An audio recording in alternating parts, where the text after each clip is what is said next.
Pakistani connection of Indian advocates Navtej Singh Toor. जी, आज हम ग्लोबल एक्सप्रेस फेसबुक पेज पर एडवोकेट नवतेज सिंह तूर के साथ लाइव हुए थे।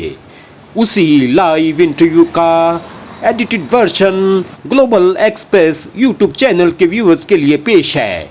ग्लोबल एक्सप्रेस के दर्शकों का स्वागत है। आज जैसा कि हमने वादा करा था, हमारे साथ एक शख्सियत हाजिर हैं, एडवोकेट नवतेज सिंह तूर जी। तूर साहब, आपका ग्लोबल एक्सप्रेस में स्वागत है। Thank you. आज हमने जैसे आपको बोला था कि इनका एक अपनी जीवन का बहुत बड़ा अनुभव है। ये पंजाब और हरियाणा में एक नामी वकील हैं। इन्होंने अपना बचपन, कहाँ इनका जन्म हुआ, कैसे बचपन आपका बीता, और सारा इस बारे में हम बात करेंगे। इससे पहले हम ये भी बताना चाहेंगे कि पाकिस्तान के एक्स एक्टिंग प्रेसिडेंट रहे हैं। उनका अपने नाना का घर यहाँ ढूंढने का बड़ा आपने उनकी मदद करी थी, जिससे उनको जहाँ उनका बचपन बीता था। इस सारी बातों को हम चर्चा करेंगे। सबसे पहले तूर साहब, आप ये बताइए कि आपका जन्म कहाँ हुआ था? जोशी जी, मेरा जन्म सियालकोट सिटी में अच्छा जी, 1946 में हाँ जी हुआ था। और जब मैं अभी कुछ ही महीनों का था तो हमारा परिवार पार्टीशन के बाद वहाँ से इंडिया में आ गया। जी जी। और कुछ शहरों में इधर उधर रहते घूमते अल्टीमेटली हमारी फैमिली जलंधर में सेटल होगी और जलंधर में ही मेरा बचपन बीता। जी जी जी। आप उस समय कुछ ही महीनों के थे। मैं देख रहा था आपका प्रोफाइल के 1946 में आपका पाकिस्तान के सियालकोट में जन्म हुआ, और जन्म आपका वहां हुआ, और बचपन में ही आपको घर से बेघर होना पड़ा, जैसे कि उस समय लाखों लोगों को होना पड़ा था। तो आपको उस घर की कुछ थोड़ी बहुत यादें होगी, या आपके माँ बाप जैसे बताते होंगे, बुजुर्ग बताते होंगे कि कैसा था सियालकोट में आपका घर? देखिए, सियालकोट का जो घर था उसके मेरी पर्सनल यादें तो कोई नहीं थी। जी जी जी। लेकिन हमारे पेरेंट्स, हमारे दादी जी और दादी जी, वो सब घर के बारे में काफ़ी कुछ बताते रहते थे। जी जी। और हमें काफ़ी कुछ पता लगता रहता था कि कैसा घर है जी था। तो जब मैं पाकिस्तान में भी एक बार गया 2004 में, हाँ जी, तो वहाँ पे भी मैं वहाँ पर सियालकोट पे पहुँचा और जी, उसको जी। घर को देखा। जी बिल्कुल। और जब आप बार काउंसिल काफ़ी के अच्छा लगा। बार काउंसिल के चेयरमैन थे, Punjab and Haryana bar council के, तो आप एक डेपुटेशन, एक प्रतिनिधिमंडल लेके वहां गए थे और आपने अपना घर भी देखा था। हाँ जी। तो पुरानी यादें ताजा करने की आपने कोशिश करी थी। बिल्कुल सही कहा आपने। तो फिर जब आप वहां से यहाँ आ गए, तो फिर यहाँ का बताइए कि इंडिया में, भारत में आपने कैसे आप सेटल हुए, आपका परिवार सेटल हुआ, पढ़ाई लिखाई कहाँ हुई आपकी? जब हमारा परिवार थोड़ी देर घूम के कहते हैं कि कुछ देर हम लुधियाना में रहे, कुछ जी, देर जी। हम अम्बाला में रहे। जी। अल्टीमेटली जब जलंधर में आ गए तो मेरा बचपन यहाँ पे शुरू हुआ। जी। और यहाँ से ही मैंने स्कूल शुरू किया। जी पहले मैं यहाँ जूनियर मॉडल स्कूल में पढ़ता था, फिर गवर्नमेंट स्कूल में पढ़ा, और मैंने अपनी ग्रेजुएशन DAV कॉलेज जलंधर से जी की। जी। उसके बाद मेरी लॉ की पढ़ाई जो है वो चंडीगढ़ की है, पंजाब यूनिवर्सिटी चंडीगढ़ से आपने लॉ पंजाब किया। चंडीगढ़ से। और जब तक मैं यहाँ रहा हूँ तो 1963 तक हाँ जी से 6 तक मैंने ग्रेजुएशन की, और 66 के बाद मैं जी चंडीगढ़ में बाकी कर रहा। जी। तू सब मैं आपका प्रोफाइल देख रहा था, आप को वकालत करते हुए आप 1969 में इसी महीने, अगस्त के महीने, बार एसोसिएशन जो है, डिस्ट्रिक्ट बार एसोसिएशन के मेंबर बन गए थे। हाँ जी। आपको वकालत करते हुए आज 5 दशक से ज्यादा, हाँ। 54 ईयर्स हो गए हैं आपको, ठीक है, ठीक है। 53 साल हो गए हैं। तो इस वकालत के दौरान आपको कई ऐसे केसेस आए होंगे, उस बारे में बात करेंगे, जिससे हम सब लोग सबक ले सकते हैं। कुछ ना कुछ ऐसे होते हैं केसेस जो हमें आप बता सकते हैं कि समाज में क्या चल रहा है और क्या है, क्या नहीं होना चाहिए। ये सारी बातें हम करेंगे। तो आप बताइए, जब आपने वकालत शुरू करी, तो वकालत शुरू करते हुए, क्योंकि आपके परिवार में इमीडिएटली कोई वकालत में नहीं था, तो जिसके परिवार में इमीडिएटली कोई फैमिली में ना हो, तो शुरू में बहुत दिक्कत आती है। जब आपने वकालत शुरू करी, 23 साल की उम्र थी आपकी, मैं देख रहा था, तो इतनी छोटी सी उम्र में जब वकालत शुरू करी, तो कैसे कैसे दिखते हैं आपको आई? आपने ठीक कहा है क्योंकि आजकल के वकील भी उससे थोड़ा सीखेंगे। आपने ठीक कहा कि जब हम प्रोफेशन में आए नए जी। तो उस वक्त हमारा आगे पीछे हमारी फैमिली में कोई प्रोफेशन में नहीं था। लेकिन है कि जब शुरू करते हैं तो स्टार्ट में तो ऐसे करते हैं कि 0 से स्टार्ट होता है। बिल्कुल। जब शुरू करते हैं हमारे पास एक भी केस नहीं था। हाँ जी। लेकिन करते करते करते जब शुरू किया पहले छोटे छोटे केसेस आने शुरू हुए, फिर उसके बाद 10th पढ़ने पे सिविल मैटर्स भी आने शुरू हो गए, और फिर हौली हौली मैट्रिमोनियल केसेस जारी हुए जी, जी। हैं, और बात तक जब आगे बढ़ती की गई तो मर्डर केसेस तक भी आते रहे। तो मैं कहता हूँ कि जब शुरू करते हैं तो बिल्कुल ज़ीरो से स्टार्ट करते हैं, और इसलिए जो भी नए आदमी आते हैं ना, उनको ये सोच के चलना चाहिए कि ये प्रोफेशन जो है ये स्टार्ट लेते कुछ जी। टाइम लेता है, कुछ टाइम लेता है, कुछ आपके जानने वालों को, दोस्तों को या लोगों को पता लगता है कि ये वकील हैं और ये वकालत करते हैं, तो थोड़ी देर के बाद आपके पास काम आना शुरू होता है।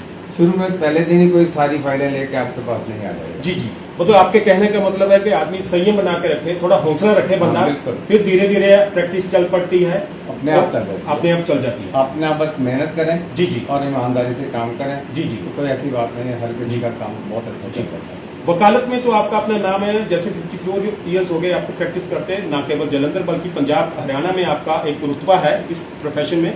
और इस दौरान आपके पास बहुत से केसेस आएंगे जिसमें पूरे समाज का एक आईना सामने आता है। हाँ। कोई आप ऐसा केस बताएंगे जिसको आपने हैंडल करा और आपको अब तक याद है कि इस केस में ऐसे ऐसे हुआ था, या समाज में बहुत अच्छा हो रहा था या बुरा हो रहा था, कुछ भी कोई आप एक तो केसेस ऐसे बताइए जिससे समाज भी कुछ सबक ले सके। मैं ये कह सकता हूँ कि कई बार हमारे देखने में आया जी जी कि जो मैट्रिमोनियल केसेस होते हैं, हाँ जी कई बार झगड़ा जो होता है वो लड़के लड़की का ही होता है, जी, जी। या उनके आपस में ख्यालात नहीं मिलते हैं, हाँ जी। और उससे वो एक दूसरे से सेपरेट होना चाहते हैं। लेकिन कई बार ये भी देखा गया है कि उस झगड़े में से उनके पेरेंट्स, उनके रिश्तेदारों, उनको दूसरों को गलत फंसाने की कोशिश की जाती है, जो मेरे एक्सपीरियंस में काफ़ी आया।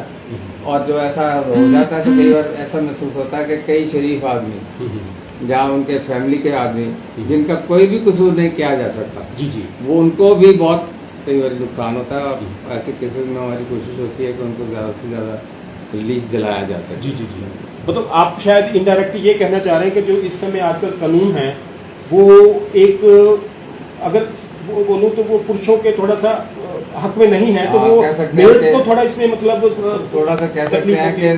Pro women। केसेस हैं, प्रो वुमन केसेस लॉज हैं, लेकिन फिर भी अब आगे से कुछ बदल गया है, लॉज चेंज आ रहे हैं। अब जी, वो जी। कह रहे हैं कि प्रॉपर इन्वेस्टिगेशन हो, सब कुछ हो, तभी केसेस बनने चाहिए। जी जी जी आगे तो होता था कि स्टेट वे आज कंप्लेंट की, आज ही FIR दर्ज हो गया, आज ही उनके अरेस्ट होगी, सब कुछ हो गया, ऐसा अब नहीं होता है। जी जी जी।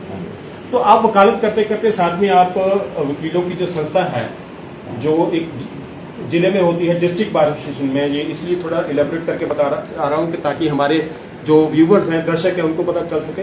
आप जलंधर डिस्ट्रिक्ट बार एसोसिएशन में सेक्रेटरी भी रहे, हाँ। फिर आप जूनियर प्रेसिडेंट भी रहे, बाद में प्रेसिडेंट भी रहे, और बाद में बार काउंसिल ऑफ जो Punjab and Haryana bar council जो वकीलों की सबसे बड़ी संस्था है पंजाब और हरियाणा की, वहां आप लगातार 3 बार यानी 15 साल आप मेंबर रहे, और 2007 में आप चेयरमैन भी रहे हैं। तो इसका अनुभव बताएं, आप जो यहाँ के प्रेसिडेंट होने का, DBA जलंधर के डिस्ट्रिक्ट बार एसोसिएशन जलंधर और बार काउंसिल के चेयरमैन होने का, कि क्या कैसा अनुभव रहा आपको, वकीलों की संस्था को आपने?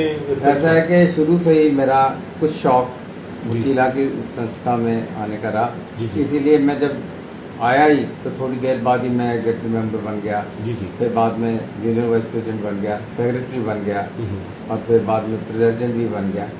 तो जब भी आप वकीलों के साथ काम करते हैं तो एसोसिएशन लेवल पे हमने देखा है कि बहुत बार वकीलों की पर्सनल प्रॉब्लम होती है जो हमने सॉल्व करनी पड़ती हैं। जी, जी। अगर आपका उसमें इंटरेस्ट हो, उनकी पर्सनल लाइफ में इंटरेस्ट हो, कई बार हम देखते हैं वकीलों के घर जाके, कई बार उनकी पर्सनल प्रॉब्लम होती हैं जिनके लिए वो खुद अपने आप को मैनेज नहीं कर पाते। तो ऐसा होता है कि हम लोग जो ऑफिस बेयरर्स होते हैं उनकी मदद करते हैं, उनके साथ चलते भी हैं, उनका एडवाइस भी करते हैं। हाँ जी ऐसे करते करते स्टेट जलंधर लेवल में मैं जब प्रेसिडेंट रहा तो तब भी कई मसले आए, लेकिन जब स्टेट में चले जाते हैं तो मसलों की जो गिनती है ना वो बदल जाती है। मोreover जो स्टेट की काउंसिल है वो गवर्निंग बॉडी है, लाइसेंसिंग है, डिसिप्लिन है, वेलफेयर है, ये सारा कुछ सारी स्टेट का देखना पड़ता है। जी जी तो मैं जब वहाँ मेंबर रहा, 3 टर्म पे मेंबर रहा हूँ, तो वहाँ पे भी हमारी कोशिश होती थी कि मैक्सिमम रिलीफ अपने मेंबर्स को मिल सके, खास करके जलंधर वालों को फर्स्ट प्रायोरिटी, और बाकियों का भी सारा काम होता था। जी, जी। और चेयरमैन बनने के बाद भी मैंने जितना कर सका था वेलफेयर स्कीम्स को शुरू किया, और अब तक वेलफेयर स्कीम चल रही हैं, और उन मेंबर्स को कभी ज़रूरत पड़ जाए या कोई मिसहैप हो जाए फैमिली में, तो उनको हम उधर हम पूरा उनको रिलीफ देते हैं और कुछ करते हैं उनके लिए। जी, वकीलों की संस्था के रिप्रेजेंटेटिव होने के नाते तो आपने काफी काम करे, पाकिस्तान भी आप प्रतिनिधिमंडल लेके गए थे। वहां उस तरफ जाने से पहले मैं फिर आपकी वकालत की तरफ आऊंगा। अभी आपने जैसे जिक्र करा था मैट्रिमोनियल डिस्प्यूट्स का, आप क्या समझते हैं कि मैट्रिमोनियल डिस्प्यूट्स जब आपने कैरियर स्टार्ट करा था आज से 54 ईयर्स पहले, जब आप 23 साल के थे, तब ये केसेस कितने थे और आज कितने हैं, बड़े हैं, कम हुए हैं, उसका क्या कारण है और कैसे ये कम हो?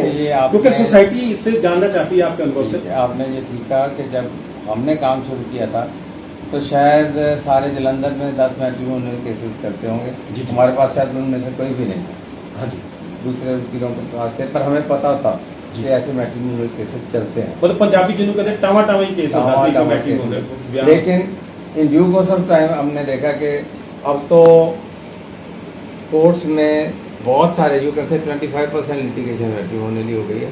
उसमें डिवोर्स केसेस हैं, डोमेस्टिक वायलेंस केसेस हैं, मेंटेनेंस केसेस हैं, बहुत सारे केसेस हैं। और इन सारे केसेस में हम जब देखते हैं तो देखते हैं कि ये इतना ज़्यादा लिटिगेशन हो गया कि हम समझते हैं कि ये समाज के लिए ज़्यादा अच्छा नहीं है। मतलब कहना ये है कि भी जो इतने ज्यादा केसेस हो गए, फैमिली कोर्ट्स अलग बनानी पड़ी हैं। हाँ, तो इसका कारण आप, क्योंकि वकील भी हैं, इतने नामी वकील हैं, समाज का भी आप एक, समाज में भी आपका रुतबा है, तो क्या समझते हैं कि समाज में ऐसा क्या कारण है कि इतने ज्यादा केसेस बढ़ रहे हैं? केसेस बढ़ने में 2-3 प्रॉब्लम आपस में विवाद विवादित है। 2-3 बातें। एक तो जब से एजुकेशन लेवल बढ़ गया, हाँ जी, एजुकेशन लेवल बढ़ने से financial independence of the ladies भी वन ऑफ द रीजन है जी। कि जो औरत अच्छी नौकरी करती है, अच्छा कमाती है, उसके मन में ये रहता है कि मैं अपने आप को संभाल सकती हूँ। हाँ जी, मैं अपने पेरेंट्स पे डिपेंडेंट नहीं हो जाऊंगी, मैं अपने आप को भी संभाल सकती हूँ, अपने बच्चे को भी संभाल सकती हूँ, तो बोल्डली इस एरिना में आ जाती हैं। जबकि पहले ज़्यादा लड़कियां जो थी पेरेंट्स पे डिपेंडेंट थी और सोचती थी कि मैं पेरेंट्स के घर जाने से बेहतर है कि अपने हस्बैंड के साथ ही जैसे मर्जी एडजस्ट करूँ। एक तो रीज़न ये है।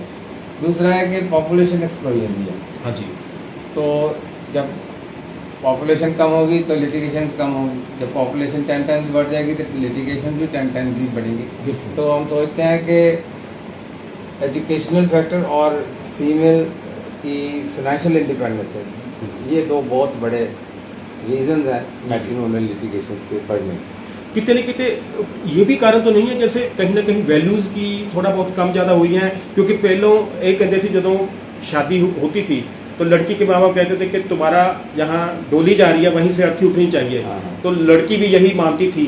तो आजकल कहीं ना कहीं वैल्यूज भी थोड़ी कम ज्यादा हुई है, तो ये भी कारण का भी फर्क पड़ा। एक मैं रीजन और महसूस करता हूँ जी कि आगे बच्चे ज्यादा होते थे, हाँ जी, अब बच्चे कम होते हैं। हाँ जी, आगे की जब लड़कियां थी तो एक घर में अगर 4 बेटियां हैं तो किसी की थोड़ी बहुत मैट्रिमोनियल प्रॉब्लम ही होती तो उसके पेरेंट्स सारे ये कहते थे कि तेरी 3 बहनें और हैं, तो तू ऐसा कोई स्टेप ना लो जिससे हमारे फैमिली का रेपुटेशन भी खराब होगा और तुम्हारी बहनों का भी कैरियर खराब होगा। तो उससे उसको समझा बुझा के चलाते थे। अभी जिसके एक बच्चा है या 2 बच्चा होगा तो कोई बात नहीं, तो जो मर्जी कर, हम तेरे पीछे हैं। तो ऐसी भी कई बार सिचुएशन आई कि पेरेंट्स की इंटरफेरेंस और इनकरेजमेंट इन लिटिगेशन भी काफ़ी देर तक हम देखते हैं कि ये बढ़ गई है और नहीं होनी चाहिए। मतलब समय के हिसाब से जो आजकल वैवाहिक विवाद मैट्रिमोनियल डिस्प्यूट बहुत ज्यादा हो गए हैं, हाँ, हाँ। जो कि नहीं होने चाहिए। अब हाँ। समाज, समय बदलता है तो चीजें भी बदलती हैं। हाँ, खैर, अब हम आते हैं, जब आप बार काउंसिल के चेयरमैन रहे, आप, मेरे को याद है, एक प्रतिनिधिमंडल पाकिस्तान लेके गए थे और पाकिस्तान में आप सियालकोट भी अपने घर भी गए थे, और एक आप किस्सा बताते हैं, शायद अगर आपको अभी एक आप बताते हैं कि वहाँ आपको एक वहाँ जो यूथ था वो आपसे एक बात करना चाहता था, आपको साइड पर जाकर उसने बात बोली कि पाजी असी भी सरदार होंगे से। वो किस्सा बताइए हमारे दर्शकों को, क्या था वो किस्सा? ऐसा है कि जब हम पाकिस्तान गए तो वहाँ बहुत से वकीलों से मुलाकात हुई और उनसे खूब बातचीत भी हुई। हाँ जी, तो उनमें से एक यंग मैन हमारे से छोटा ही था जी जी, तो वो हमारे से मुलाकात हुई, उसने अपनी इंट्रोडक्शन दी, तो उसने फिर हमें बताया हाँ जी, कि हम यहाँ पाकिस्तान से हैं, हाँ जी, लेकिन हम ओरिजिनली सिख फैमिली हैं। जी जी जी, तो जब पाकिस्तान बना तो वो कन्वर्ट हो गए मुस्लिम में, और वहाँ पे रहते वहीं रह गए, वहाँ पे पढ़े, वहाँ पे वकील बने। जी जी। और हमें देख रहे थे कि हम नहीं वहाँ रहे, सियालकोट को छोड़ के इधर आ गए, तो उन्होंने महसूस किया कि ये हम सियालकोट छोड़ के इंडिया में चले गए और आके भी हम अपने आप को एस्टेब्लिश कर सके। उसके मन में थोड़ी सी ये चीज़ थी कि अगर हम भी कोशिश करते तो हम भी अगर इंडिया चले जाते तो ऐसी कोई बात नहीं थी, हम भी अपने आप को एस्टेब्लिश कर सकते थे, हम भी अच्छा लिविंग अफोर्ड कर सकते थे। मतलब कहने का ये है कि जब पार्टीशन हुई तो उस समय शायद कुछ लोगों को ये लगा जहाँ उनकी बहुत ज्यादा जमीनें थी वहाँ, हाँ, वो सोचते उनको थे। ये लगा कि हालात ठीक हो जाएंगे, वो वहीं रहे, लेकिन वक्त की मार के आगे देश बट गया और वो पाकिस्तान में फिर उन्होंने मुस्लिम धर्म अपना लिया। वो सरदार फैमिली से रहते हुए वो पंजाब में, हाँ। पाकिस्तान के पंजाब में वो इस तरीके से रहे। और ऐसे मैं बहुत महसूस families करता हूँ कि उनके मन में अभी भी है, मन में है कि वो शायद भारत में आ जाते, इंडिया में आ जाते तो अच्छी। तो वो यहाँ पे भी कुछ बन सकते थे, कुछ बना सकते थे। जी, जी। लेकिन उस वक्त के हाथ में, जो उस वक्त के मौके पे जो उनके पेरेंट्स ने ठीक समझा, जी, जी, जी। उसके मुताबिक उन्होंने ऐसी बहुत सी फैमिलीज हैं, बिल्कुल ऐसा सुनने में आता है। तो ये किस्सा क्योंकि आपसे मैंने सुना हुआ था तो अपने ग्लोबल एक्सप्रेस के दर्शकों के साथ में साझा करना चाहता था। इसके अलावा जब आप वहां गए और पाकिस्तान में आपने क्या क्या देखा, क्योंकि पाकिस्तानी पंजाब हो गया या भारत का पंजाब हो गया, वहाँ कल्चर लगभग एक सा है। एक तो किस्से ऐसे बताइए जो इंटरेस्टिंग से हो, क्योंकि हम चाहेंगे कि पाकिस्तान के हमारे वहाँ भी हम भेजेंगे, दर्शक वहाँ भी देखें। जब आपके हम वहाँ गए- मित्र हैं, यहाँ भी आए थे, कोई दोस्त आपके बताते हैं? हमारा उनसे मेल मुलाकात रहता है। जी जी। और जो उनसे जाके मिले, उनमें से 2-1 डेलीगेशन में इधर आए, हाँ वो जी। हमारे हमको भी मिले। बड़ी आवभगत वहाँ करी और आपकी उधर सबकी। उन्होंने हमारा बहुत ऐसे लगा कि उनको जैसे बिछड़े हुए भाई मिल गए, जी जी। और उन्होंने बहुत प्यार और बहुत मोहब्बत से हमसे पेश आए। जी। और वैसा भी है हाँ कि जी। वो जब यहाँ आते हैं तो हम भी उनसे पंजाबी प्यार चीजों करते के हैं। हाथों हाथ होता जी। नॉट हाँ जी। ओनली हाँ दैट, जी। अभी भी हमारा कभी ना कभी 4-6 महीने के बाद संपर्क। टेलीफोन पे बात हो जाती जी, जी, है। जी। और कई बार कहते हैं कि यार आजकल हालात कम है, आजकल वीजा नहीं लग रहे हैं, लगेंगे तो हम जरूर कोशिश करेंगे कि दोबारा तो आपसे मिलने आए, जी। और आप भी कोशिश करो। तो हमारी भी कोशिश है कि अगर मौका बने तो हम जरूर जाएं, वो भी आए तो दे आर मोस्ट वेलकम। बिल्कुल। और बहुत अच्छा लगता हाँ है, जी। और जब उनको मिलते हैं तो आपको ऐसा महसूस ही नहीं होता हम्म। कि they are different from us. ਬਿਲਕੁਲ ਬਿਲਕੁਲ ਕਲਚਰ ਸਾਡਾ ਇੱਕੋ ਜਿਹਾ ਹੈਗਾ। ਹਾਂ। ਇੱਕ ਹੋਰ ਬਹੁਤ ਤੁਹਾਡੀ ਹੱਥੋਂ ਇੱਕ ਇਦਾਂ ਦਾ ਕੰਮ ਹੋਇਆ ਕਿ ਉੱਥੋਂ ਦੇ ਜਿਹੜੇ ਪਾਕਿਸਤਾਨ ਦੇ ਐਕਸ ਐਕਟਿੰਗ ਪ੍ਰੈਜ਼ੀਡੈਂਟ हाँ जी, हाँ जी, ਵਸੀਮ ਸੱਜਾਦ, हाँ जी, हाँ जी, ਉਹ ਆਪਣਾ ਇੱਥੇ ਹੀ ਉਹਨਾਂ ਦੇ ਨਾਨੇ ਦਾ ਘਰ ਰਿਹਾ ਜਲੰਧਰ 'ਚ, हाँ जी, हाँ ਤੇ जी। ਉਹਨਾਂ ਦਾ ਮਨ 'ਚ ਇੱਛਾ ਹੋਈ ਕਿ ਉਹ ਮੈਂ ਦੇਖਣਾ ਹੈ, ਤੇ ਉਹ ਵੀ ਤੁਹਾਡੇ ਥਰੂ ਉਹਨਾਂ ਨੇ ਮਦਦ ਮੰਗੀ ਸੀ। ਹਾਂ, ਇਸ ਤੁਸੀਂ ਉਹਨਾਂ ਦਾ ਤਰ੍ਹਾਂ ਘਰ ਲੱਭਣ 'ਚ ਮदद ਕੀਤੀ। ਇਹ ਦੱਸੋ ये सब कैसे हुआ, ਸਾਡੇ ਇਸ मतलब ਤਰ੍ਹਾਂ कैसे उन्होंने संपर्क ਸਾਡੇ किया?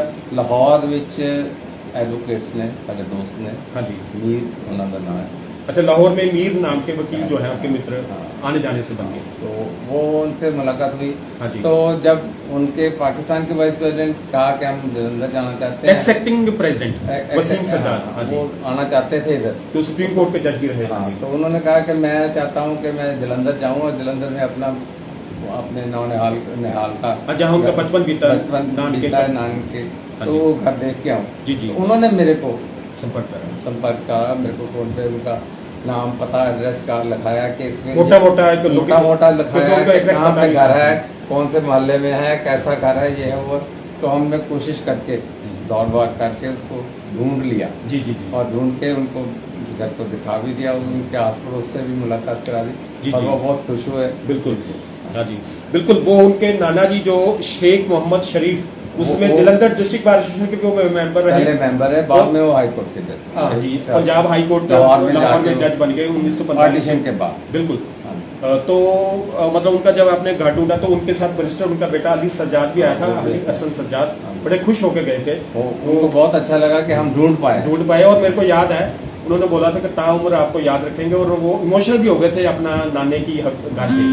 बहुत अच्छा लगा, हमें भी बहुत अच्छा लगा कि हम उनको जी, जी। इस मामले में मदद कर पाए, जी, ढूंढ जी। पाए, क्योंकि वो खुद आगे कहाँ ढूंढ पाते, मुश्किल हो जाता। हाँ। तो आपको 54 इयर्स की प्रैक्टिस हो चुकी है, हम्म। तो कोई और किस्सा प्रैक्टिस के दौरान का आप अगर आप शेयर करना चाहें, कोई जिससे कोई इंटरेस्टिंग सा किस्सा, बहुत से किस्से होंगे। कई बार होते हैं। हाँ जी, हम ऐसे देखते हैं कि कई बार ऐसे होते हैं, कई लोग बहुत गरीब होते हैं, जी।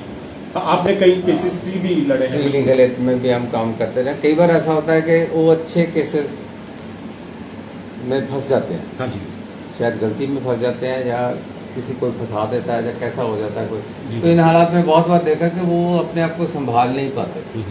तो अगर हमको institutional free legal aid institution है वो हमारे जी। को रेफर कर देते हैं कि इनका केस भी देखो। और कई बार ऐसा महसूस होता है कि उनका केस उनके खिलाफ इतना है नहीं, लेकिन वो मैनेज नहीं कर पाते। तो अगर हम अच्छी तरह से उनको मैनेज करें तो बहुत सारे केसेस में हमने उनको एक्विटल भी लेके दिया, या किसी किसी केस में सजा भी हो जाती है। लेकिन फ्री लीगल एड वाला बड़ा अच्छा इंस्टीट्यूशन है जिसमें जी। गरीब आदमी जो नहीं अफोर्ड करता वो अपने आप को भी रिलीफ दिला सकता है। जी गवर्नमेंट का बड़ा अच्छा निकालता जी।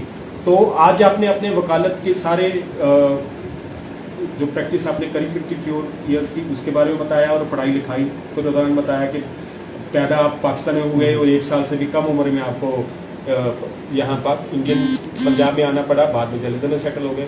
आप अपनी पढ़ाई के दौरान का कोई यादगार किस्सा अगर बताना चाहे, आपने लॉ वहाँ करी पंजाब यूनिवर्सिटी चंडीगढ़ में, और जो बाकी कॉलेज की स्टडी है जलंधर में करी, हाँ जी। कोई ऐसा किस्सा जो मन में जब अभी याद हो? जब कई ऐसे किस्से हॉस्टल होते हैं लाइफ में जवानी आ जाते हैं तो hostel life is all together different. जी जी।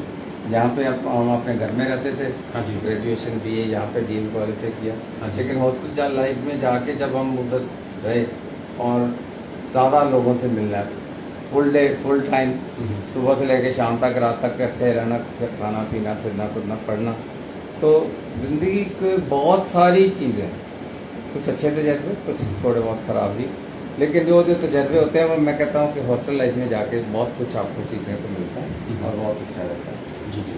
और मैं भी कहता हूँ कि मेरी मैच्योरिटी में मेरी हॉस्टल लाइफ का बड़ा अच्छा रोल है। जी जी। तो अभी आपके परिवार में कौन कौन है? अभी मेरे परिवार में यहाँ पे तो मैं और मेरी वाइफ है, जी जी। हमारी एक बेटी है, जी। वो कनाडा में सेटल्ड है, जी और हम दोनों हैं मियां बीवी। बाकी हमारे बहुत अच्छे दोस्त हैं, बहुत अच्छे भाई हैं, जैसे वो तो जलंधर पूरा आपको जानता है जी अच्छे से। सबसे हमारा बहुत प्यार है, और जलंधर ही नहीं बल्कि बिल्कुल। और आप अंत में जो नए वकील बन के प्रैक्टिस करने आते हैं, शुरू में दिक्कतें होती हैं, कहीं छूट जाते हैं, उनके लिए क्या कहना चाहेंगे? और क्योंकि समाज के लिए भी आपने बोला कि जो मैट्रिमोनियल डिस्प्यूट्स हैं उसमें अगर संयम बरते वो कम से कम हो, तो इसके साथ साथ आप नए वकीलों और समाज के लिए क्या संदेश देना मैं वकीलों को तो यही कहना चाहूँगा कि पहली बात तो है कि मेहनत करें, जी।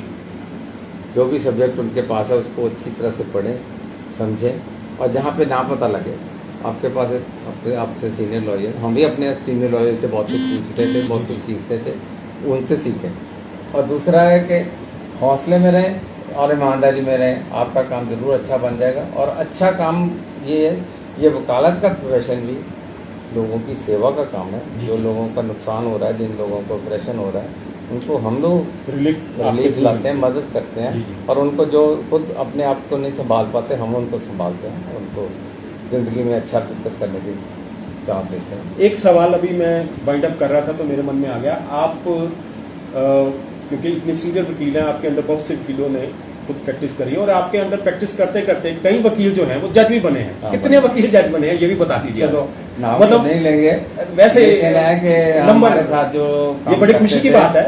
मतलब हमारे साथ जो काम करते रहे हैं वो साथ साथ पढ़ते भी थे और साथ में जुडिशियल ऑफिसर्स के कंपटीशन में भी जी, जाते जी। थे। और हमारे बहुत से जूनियर जो हमारे साथ 3-3, 4-4 साल काम किया, हाँ जी। उसके बाद कंपटीशन में आके जी, जी। अब सीनियर जजेस भी बने हुए हैं, जूनियर लेवल पे भी हैं, काफ़ी हैं। चलिए, आपसे बात करके बड़ा अच्छा लगा और हमें पूरी उम्मीद है कि ग्लोबल एक्सप्रेस के व्यूवर्स को भी अच्छा लगा होगा, खासतौर पे नए वकीलों ने सीखा होगा। समाज में भी जो आजकल मैट्रिमोनियल डिस्प्यूट्स न केवल जलंधर बल्कि पूरे इंडिया में ही इतने बढ़ गए हैं, उस पर भी तूर साहब ने प्रकाश डाला, उस पर भी रोशनी डाली कि क्या कारण है। अगर हो सके तो उन कारणों को कम करके समाज में पति पत्नी का रिश्ता है वो पहले जैसा हो। इस संदेश के साथ तूर साहब के हम आपसे विदा लेते हैं, फिर एक नई शख्सियत को लेकर जल्दी मिलेंगे। बहुत बहुत धन्यवाद तूर साहब, आपने समय निकाला हमारे लिए। Thank you. Thank you very बहुत मच। अच्छा। Thank you.